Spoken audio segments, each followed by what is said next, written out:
We'll guide you through how to use Claude Desktop efficiently. If you find this helpful, consider subscribing and liking the video. First, open the Claude Desktop application on your computer.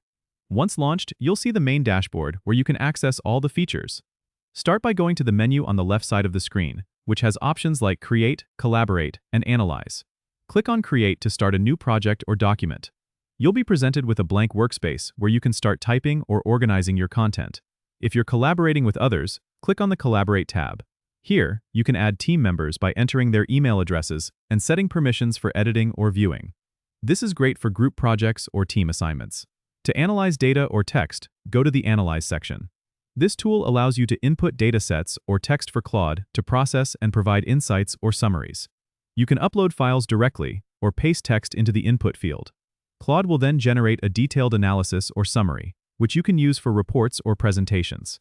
If you need to customize your settings, click on the Settings icon in the upper right corner. Here you can adjust preferences like notification settings, language options, or even theme colors to make your workspace more personalized. Finally, if you want to save your work, make sure to use the Save button frequently located in the top menu. This ensures all your progress is stored safely. Don't forget to subscribe and comment if this helped you out.